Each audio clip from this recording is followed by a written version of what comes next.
we're going to be making a nest. I call them nests because I always hope that these sculptures that live outside will hopefully help a fine furried friend or feathered friend to give a little shelter. So let's go to the studio and take a look at how to make one of these cocoons. Hi, I'm Rhoda Kahler out in Westchester, Pennsylvania, and welcome to my studio. Today we're going to make an organic form, and I'm going to use this bowl to put the clay in. The clay that I'm using is a frost-resistant clay body. It can go outside year-round, and that way this sculpture can hang outside. So to begin, I already rolled out my slabs on my slab roller. I have a 1/4 inch slabs here, and I'm going to start by adding texture. If you know my work, you know I love texture. So to begin, I'm going to grab my slabs, and to prepare my slabs, I'm going to take a rib, and I'm just going to smooth out the canvas marks before I add my texture. That way the texture is more predominant and you can see it readily. Now I have a couple things here for texture. This is a rolling mat, so I'm going to use this. This is just a place mat. I'm using my pony roller.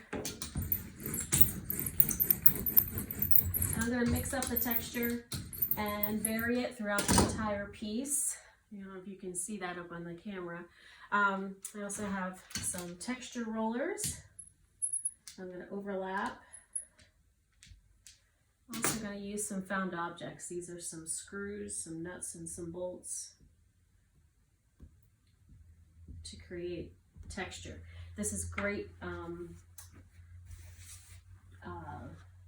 texture to let the glaze fall into the clay, and as it's melting in the kiln, and it just gives a little bit of depth.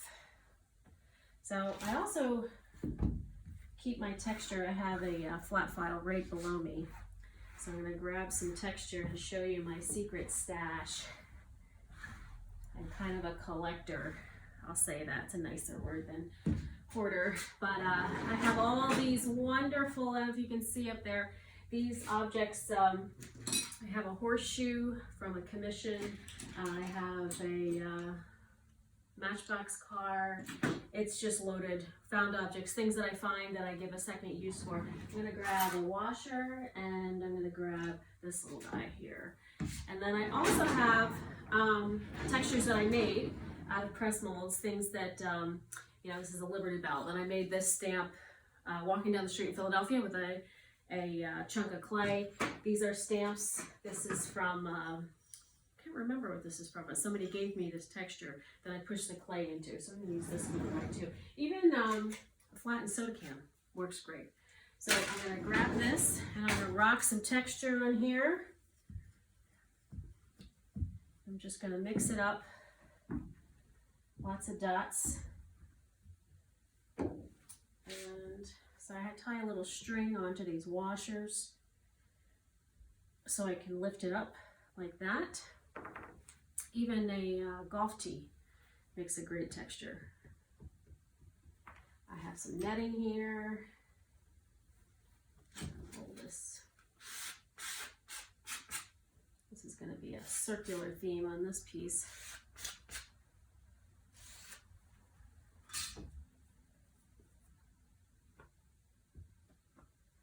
Okay. Not sure. I think this was a cap from detergent or something. So I worked at a residency at a school, and they gave me this. It was a parting gift. It was a very nice gift. I was very appreciative because I had no idea what it was. And this is a rubber gasket that I found somewhere, just to add more circles. Okay, so now what I'm going to do is I have my form here, and I have it covered in plastic. So this may seem a little weird, but I'm going to be taking my slabs and then ripping them up. So I'm going to remove some of these objects over here that I don't need at the moment. And rather than using a needle tool to cut my slabs, I'm going to be ripping and tearing. I really like the look of ripped and torn clay. You see that beautiful appearance. I need to give a little bit more texture in here. Just roll this. That's nice. And then what I'm going to do, a little bit more, can never be too embellished. So once I have my textures, I don't know if you can see this. I'm gonna put these face down, these ripped and torn pieces, and I'm gonna lay it inside the bowl. I'll rip and tear. And I'm gonna kind of mix my textures around because I have two different slabs. So this slab has one texture and the other slab has a different one. So I'm just gonna kind of do what I call like a patchwork quilt.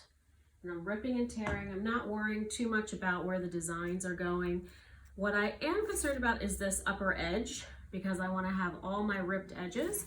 And if you notice, I'm putting my textures face side down because my sculpture is going to be, you're not going to really see the inside. Well, if any critters, while it's outside, live in it, they will see the inside. But we will see the outside. So that's what I'm concerned about right now. So I'm going to take these beautiful shapes, and even the way the clay tears, I just love that ripped, warped edge. So I'm going to bring this edge up here. And I'm just slightly overlapping in different areas to get a little bit of some touching going on in between the slabs and creating some stripes here. So I'm kind of thinking in reverse for this piece. So I'm going to bring this little guy up here. Okay, so now I'm going to go to my next slab and save that for later. Now this has some nice striping on it, so I'm gonna rip it across the grain. And I'm gonna add the striping in between. Oh, I know what I'm gonna do. This striping will look fantastic through there. So I'm gonna take this, rip it. And right now I'm not really attaching it. I'm just kind of laying it together at the moment. Overlapping slightly, about 1/4 of an inch, and ripping and tearing. I'm going to take that texture, I'm going to move it around, ripping and tearing it in little places. So this striping is beautiful. I don't know if you can see that. It's from this roller here that I have. This, you can also use corrugated cardboard. That works well. So I'm going to rip that. And I don't want to overlap it too much in any one area, so I'm just going to remove some of the thickness where it feels too thick. And then I'm going to come back through with these other chunks, and I'm going to start to fill in my gaps. So right now what it's looking like, I'm making this patchwork quilt. So working reverse, I really don't know what it's going to look like exactly. I have a feeling since I've done these before. This is a form, a shape that I like a lot.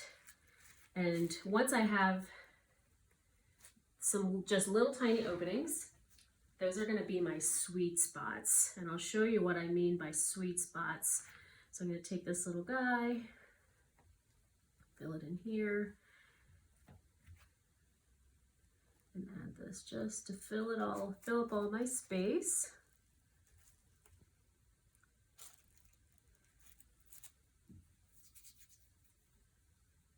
Now my clay is very wet. I've just rolled it out before I started the video. So it's nice and soft and very pliable, very plastic. This clay is really groggy. So like I said earlier, it's great outside in Pennsylvania temperatures. It has a very low absorption rate. And so it holds up. It's wonderful. I've done a lot of sculptural work. I use it for my murals. It's great. So this is Coffee Cozy, okay? So I'm gonna take one of my little famous signature moves here is to take, you see these textures up through here. These are my little worms. So I'm gonna kind of dip it in a little bit of water to slip here, and I'm gonna put this little guy in the cracks. So I'm just gonna push that down in. And I'm going to start feeding these little cracks, my little spirals. I'm going to push it through. I'm just slightly pushing it down. So I don't know if you can see what's happening here. So I'm going to take this, continue to take all my little nubs here. Give it a roll, add a little moisture, and then just start laying these in the little sweet spots.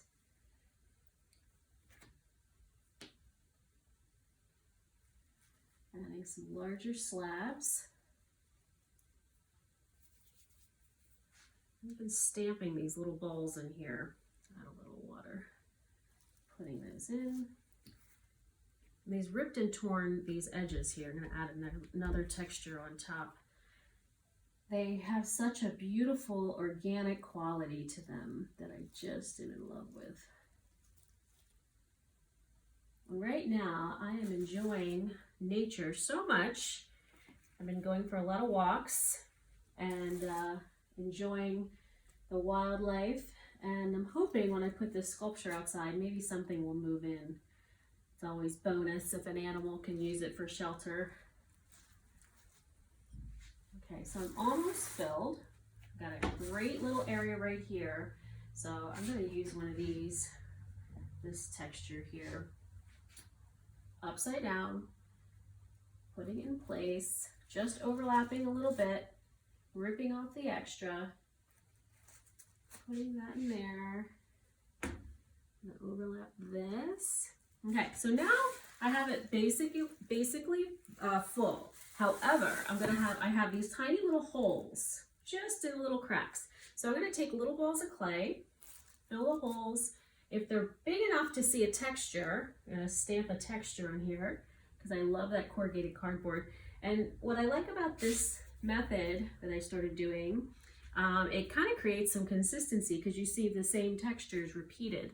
And I always like repetition in work because I think it, I don't know, it makes it cohesive.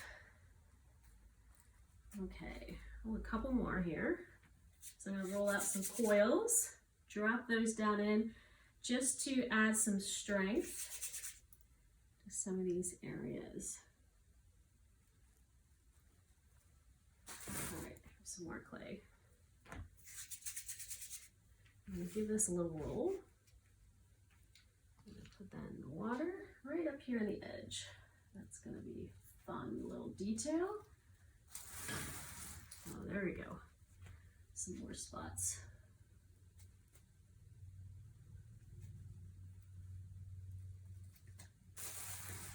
All right, so I think I have all my holes filled. Feels like it's overlapping a little bit everywhere. Now the next step is I'm gonna take, just add this one little ball. Just wanna add one little detail right here. Here we go. So the next step, I'm going to use a metal rib. Earlier I was using this really super flexible rubber rib, and this is great. It's silicone and it's so wonderful and soft, but I need something a little bit more rigid. And so now for my piece to hold together, because it is soft clay, it's a brand new block of clay I just opened.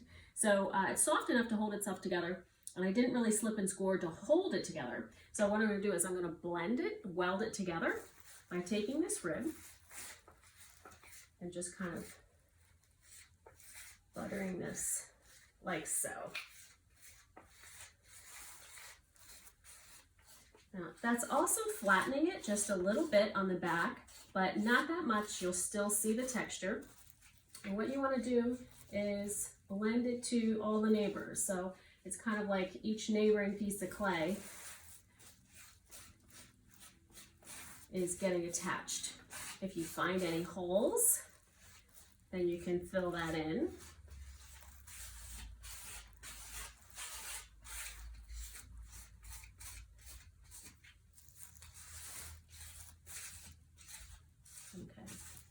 I'm going to hold this up so you can kind of see what's happening here. So if you can see that, I'm going to continue to blend this together. One half to go. And this is going to make that broken, ripped up slab. You know, it's always kind of crazy when I teach a class and I roll out a beautiful slab and then continue to rip it up into little tiny pieces. So everybody's like, why are you doing that? But I like the depth that this gives.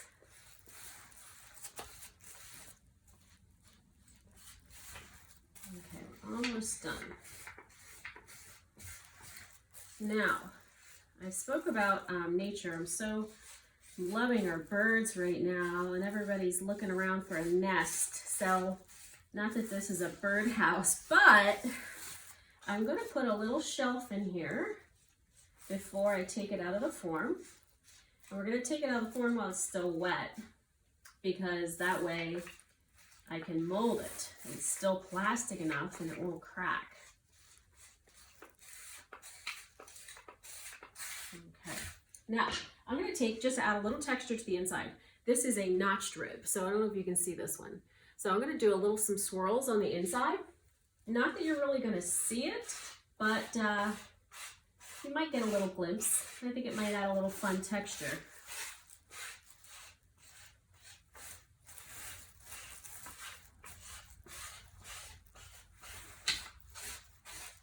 Some little white clay in there.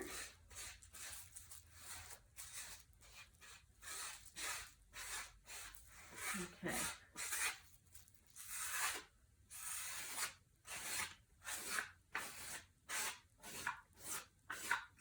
All right, so that was just personal indulgence to add that texture in there. Just added a little bit of something.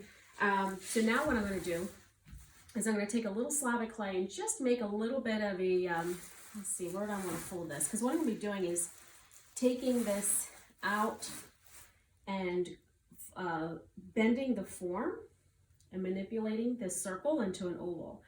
So I always think of these kind of like a tree cavity, and I always loved the way animals would nest inside a cavity. So I think I'm going to go with this direction here, right here. So I'm going to add just a little tiny slab of clay right in here. I'm going to use some slip. This is clay and water. So I'm just going to add a little something. So if something does live in here, it has a little platform to build on. And the texture is facing down because I'm putting this on the bottom, 2/3 from the bottom. There we go.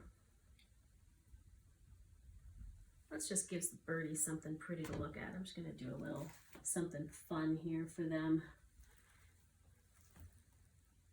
Everybody likes pretty things. Okay, all right.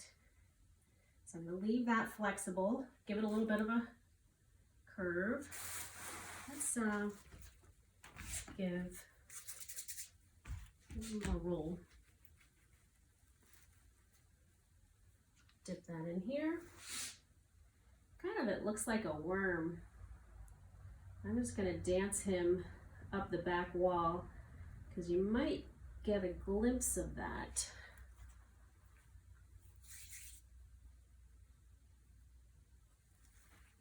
This golf tee is so wonderful. There we go. So just something fun. All right, so now I have these forms over here, and these are going to be brackets that are just going to hold this in place. Now another reason we have the plastic liner is that I'm going to drop this. So I'm going to form, this is the I think Miracle foam. So I'm going to form this in here to create a cradle. I'm going to take my form, and all my texture on the outside, you're going to get to see it. So this is kind of creating a sling or a hammock. So what I'm going to do, pull my plastic up.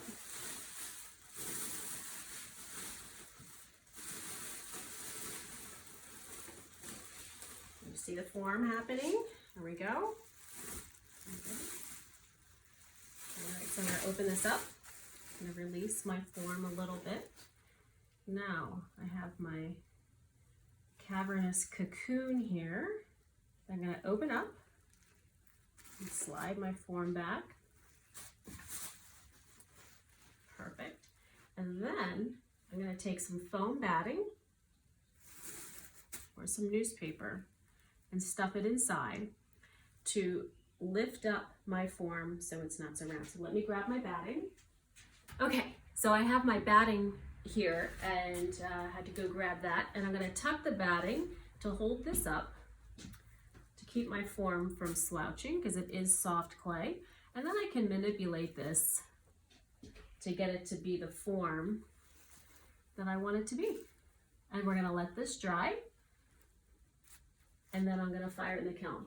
This clay fires to cone 6. It's which is about, it's 2,232 degrees approximately. And then we can glaze it and stick it outside for somebody to enjoy, us and maybe nature. So thanks for joining me to make a nest today. And this is Rhoda Kahler in Westchester. Take care and stay safe, everyone. Bye-bye.